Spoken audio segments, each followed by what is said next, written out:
इस भारत में सबसे बुरी हालत अगर किसी की है तो हिंदुओं की है। ये हिंदुओं का देश है, सनातनियों का देश है, लेकिन यहां पर इतनी चालबाजी के साथ में चीजें घुमाई गई। एक आम आदमी को महात्मा बना दिया गया, किसी को चाचा बना दिया गया, किसी को कुछ बना दिया गया, और हमारा जो ब्रेन वॉश किया गया हमारे पहले की पीढ़ी का, वो पता ही नहीं कि उन्होंने भी किस तरीके से बहकावे में आ गए। खैर, इस भारतवर्ष में जितनी भी सुविधाएं मिली, बंटवारे के बाद भी, पाकिस्तान अलग होने के बाद भी, वो आपने मुसलमानों को दी, हिंदुओं को कुछ नहीं मिला।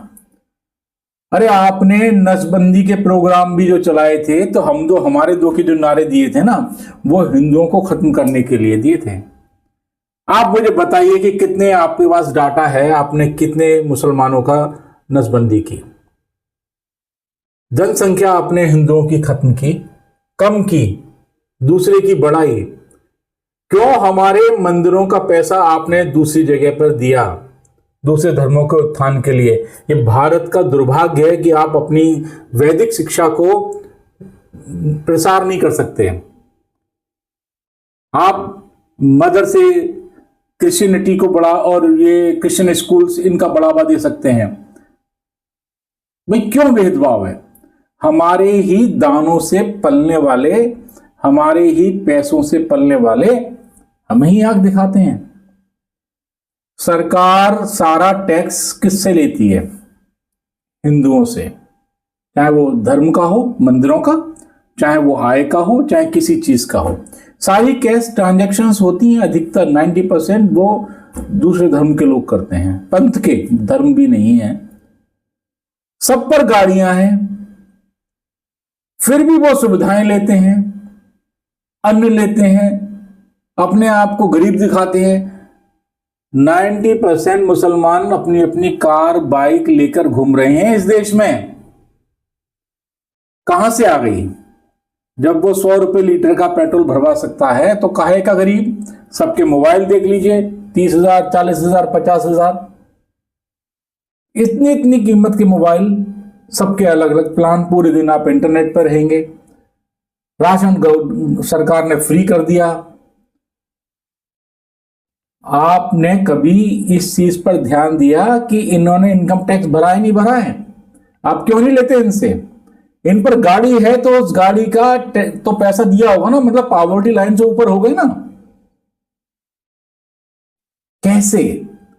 क्यों इनके 12 बच्चों को हम जो है 2 बच्चे वाले खिलाएं? सरकार अपनी जेब से नहीं लेके आती। जो हमसे टैक्स लिया जाता है, उस टैक्स के पैसे से ही ये देश चलता है, कोई भी देश चलता है।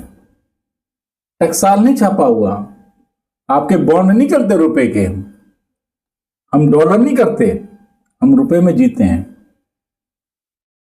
आप सबकी शादियां देख लीजिए कितनी लेविश होती हैं, दहेज देख लीजिए करोड़ों रुपए के जा रहे होते हैं, खेतियां देख लीजिए लोगों के पास, फिर भी नहीं देते हैं।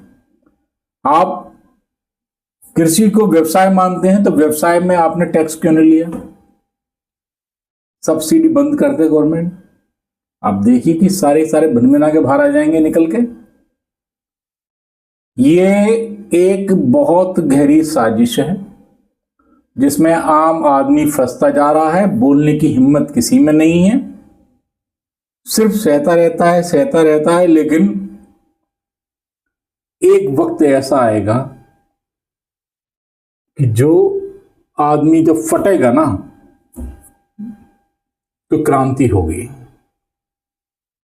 जैसे ईरान में हो रही है। हमारे यहां पर जितनी स्टेट थी, जितना बनाया था, इकट्ठा किया था सरदार पटेल ने, उतने ही स्टेट में देश को विभाजित करने की ये साजिशें रोज रोज समझ में आती हैं। ये छोटे भैया नेता जो सियासतदान बनकर, कहीं मंत्री, मुख्यमंत्री बनकर अपने साम्राज्य को, अपनी आर्थिक साम्राज्य को बढ़ा रहे हैं, और उस पर सब मौन हैं, क्योंकि एक दूसरे के सपोर्ट करके ही आगे बढ़ते हैं। अगर एक का कॉलर पकड़ा जाएगा तो दूसरे की कमीज फटेगी ही फटेगी। इस देश को बचाना है तो सबसे पहले हिंदुओं के आजीविका से, उनकी आय से, उनके धर्म से लिए गए टैक्स को हिंदुओं के ऊपर, उनकी शिक्षा के ऊपर, उनके परिवार के ऊपर खर्च कीजिए।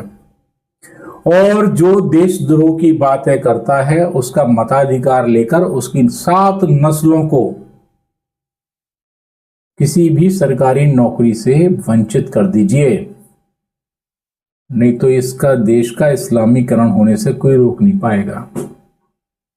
हम लोग तो मार काट दिए जाएंगे। आप समझिए कि आपको कल कोई मार के चला जाता है तो आपकी आगे वाली नस्ल क्या करेगी? आप पर बच्चा ही वैसे ही है क्या, 2 ही है?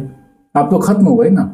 और वहां 12-12, 14-14, 15-15 की लाइन लगी हुई है। जब देश में एक पत्नी, 2 बच्चों का कानून है तो सब में लागू कीजिए ना। विषय बहुत बड़ा है, कितना बोला जाए उतना कम है, लेकिन आवाज उठाने का हिंदुओं में दम नहीं है। सत्ता में बैठ जाते हैं, बातें कर लेते हैं, और अधिकतर आप देखें ये झुग्गियां बस्तियां बसाने वाले नेता ही तो हैं। आपने कौन सा, हमने हाथ पकड़ के बसा दिया, साधु संतों ने बसा दिया। आप हमारे अंदर भीतर घाती इतने भरे हुए हैं कि जिसका अंदाजा नहीं है। अनिल शर्मा एडवोकेट को पकड़ के जेल में डाल दिया आपने, क्या गुनाह था? मनुस्मृति खड़े होकर लोग जला रहे हैं, आंखें नहीं फूटी, दिखता नहीं किसी को। इस देश में चश्मे से ज्यादा दूरबीन की जरूरत है। आपको कुछ नहीं दिख रहा, आप कुछ भी नहीं सोच रहे। आप अपने पड़ोसी का गला पकड़ के ही लड़ सकते हैं, और जो दुश्मन घर में बैठा है उसके आगे आपकी घिघी बन जाती है। पानी हो रहा है खून, दुनिया कायर कहने लगी है हमें। उठिए, आवाज उठाइए, जागिए, चेतिए, भारत माता को बचाइए, सनातन धर्म को बचाइए। आपकी जय हो, धर्म की जय हो, भारत माता की जय हो।